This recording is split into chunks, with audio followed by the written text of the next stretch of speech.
Olá! E esse segundo vídeo da nossa série sobre a LGPD, eu já quero começar falando sobre os princípios que, segundo a lei, devem nortear o tratamento de dados pessoais. E por quê? Porque se você quiser mesmo compreender o que de mais imediato já pode ser feito para iniciar a adequação da sua empresa à LGPD, você precisa conhecê-los.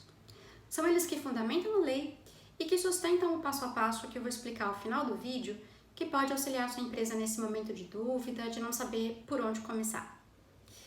O artigo 6º da LGPD, dentro do escopo de implementar não apenas regras de proteção de dados, mas também uma cultura de segurança, de responsabilidade no tratamento dessas informações, estabeleceu que as operações realizadas com dados pessoais, além da boa-fé, que na minha opinião é o princípio do qual decorrem todos os outros que eu vou comentar, precisa observar mais 10 princípios, que são os seguintes. Acompanha aí comigo.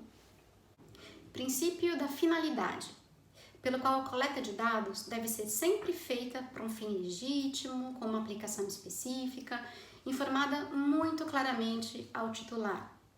Princípio da adequação, pelo qual deve haver conformidade, compatibilização entre o tratamento dos dados e a finalidade informada ao titular. Princípio da necessidade, que restringe o tratamento de dados a um mínimo indispensável para a realização da finalidade que ele se dispõe. Há aqui uma limitação àqueles chamados dados essenciais. O princípio do livre acesso, pelo qual deve ser garantida ao titular a consulta facilitada e gratuita da integralidade dos seus dados pessoais, bem como da forma e do tempo de tratamento desses dados. Princípio da qualidade dos dados, que nada mais é do que a garantia ao titular da precisão das informações tratadas, incluído aqui então o direito à atualização dos dados. O princípio da transparência, que anda junto com o princípio do livre acesso e que assegura ao titular informações sobre os riscos e direitos envolvidos no tratamento dos seus dados pessoais e principalmente quem são os agentes desse tratamento. O princípio da segurança, pelo qual devem ser comprovadamente instituídas medidas técnicas e administrativas aptas a proteger os dados pessoais de situações como destruição, perda, alteração, vazamento, entre tantas outras. O princípio da prevenção, que impõe a adoção de medidas para prevenir justamente qualquer dano em virtude do tratamento dos dados pessoais. O princípio da não discriminação, que estabelece aos agentes de tratamento dos dados pessoais a obrigação de demonstrar que esses dados não são utilizados para fins discriminatórios, ilícitos ou abusivos. E, finalmente, o princípio da responsabilização e prestação de contas, que também impõe aos agentes de tratamento de dados a obrigação de comprovar a adoção de todos esses princípios legais. Muito bem, da leitura desses princípios, o que se aprende é que, independentemente de qualquer regulamentação que venha a ser editada daqui para frente pela Autoridade Nacional de Proteção de Dados, que é o órgão criado pela LGPD para fiscalizar e aplicar as sanções da lei, é fato que a sua empresa, também independentemente do tamanho, vai precisar passar pelo menos por essas 7 etapas que eu vou descrever para se adequar à legislação e que, embora não seja um guia técnico, pode ajudar você que me assiste a começar a se mexer. A primeira etapa é o treinamento das pessoas que compõem o quadro de funcionários da empresa. Não existe adequação sem treinamento. E é fundamental que todos, e quando eu digo todos, eu quero dizer desde os donos até os funcionários da limpeza, estejam familiarizados com a lei.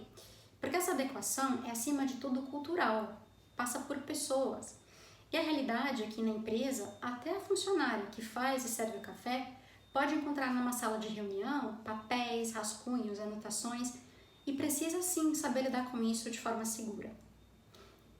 Numa segunda etapa, a empresa precisa identificar os dados propriamente ditos que tem em seu poder. Fazer um inventário, um mapeamento mesmo, das várias espécies de informações que possui. E aqui, o mapeamento não se limita à esfera digital, aqueles dados que eu já sei que estão no sistema, não. Ele também pode ser físico. Na terceira etapa, a empresa precisa identificar onde estão esses dados. Saber se eles estão armazenados em fichas físicas, guardados em pastas, se estão digitalizados, armazenados em algum HD ou em uma nuvem. E esse segundo e esse terceiro passo são muito críticos, muito importantes, porque só a partir da identificação dos dados e da sua localização é que é possível tratá-los de forma adequada e passar inclusive para a quarta etapa, que é a avaliação desses dados. Saber se entre eles há dados sensíveis, por exemplo, ou se todos esses dados são realmente necessários ou se podem ser eliminados. E aqui também é muito importante não deixar de observar o tempo de guarda de cada tipo de documento. Numa quinta etapa, a empresa deve identificar quem acessa esses dados. Será que todas essas pessoas precisam mesmo ter acesso à integralidade desses dados? É possível ou conveniente cindir entre duas ou mais pessoas a operacionalização desses dados? Quem serão essas pessoas? Fixados esses parâmetros, tem início então uma sexta etapa, que consiste exatamente no ajuste do acesso aos dados pessoais, restringindo ou modificando, quando necessário, quem tem acesso e a que dados, formalizando a indicação do que a lei chama de agentes de tratamento das informações. Feito tudo isso, há uma sétima e última etapa, que é o ajuste da documentação interna da empresa, que abrange desde a elaboração de documentos como política de dados, termos de responsabilidade, termos de punição de empregados, aditivos contratuais, passando pela própria revisão de anúncios de vagas de emprego, formulários, contratos, aquela infinidade de documentos do cotidiano da empresa. Mas enfim, eu já disse no primeiro vídeo e repito, o assunto LGPD é extenso e merece a sua atenção. A compreensão dos princípios legais é só o início da transformação que a LGPD se dispõe a implementar. E esse passo a passo que eu descrevi, desenvolvido de forma colaborativa por doutrinadores que têm se debruçado sobre o tema, certamente vai ser um bom guia na sua adaptação. Continuem nos acompanhando, aguardem os próximos vídeos. Por hoje é isso.